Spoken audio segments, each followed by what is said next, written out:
ఇప్పుడు మన బాడీకి ఎంత అవసరం అంత ఇవ్వండి. వెయిట్ గెయిన్ అవ్వాలనుకోండి, క్యాలరీ సర్ప్లస్. ఓకే, మీకు మజిల్ లేదు, జస్ట్ ఫ్యాట్ ఉంది, నేను తగ్గియాలనుకుంటే it's a different thing. Weight గెయినింగ్కి ఎప్పుడు కానీ క్యాలరీస్ ఇంక్రీజ్ చేయాలి. ఇంక్రీజ్ చేయాలి అని చెప్పారు కదా అని చెప్పేసి ఇప్పుడు బయట ఏది దొరికితే అది తిన్నాం అనుకోండి, అది డర్టీ అయిపోతుంది బాడీ. మీరు అనుకున్న విధంగా రెస్పాండ్ అవ్వదు. దాన్ని మీరు క్యాలరీ సర్ప్లస్లో you can add very good diet.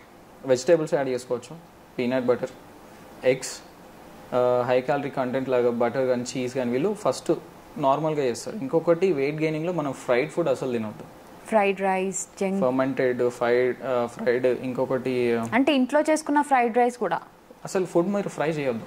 Okay, only boiled అంతే, ఆర్ రా కుక్ చేసి నార్మల్గా కుక్ చేసి చాలా. They have natural fibres and minerals. Fry చేస్తే ఏమవుతుంది అంటే ఓవర్ హీట్కి అవి టాక్సిక్ అయిపోతాయి.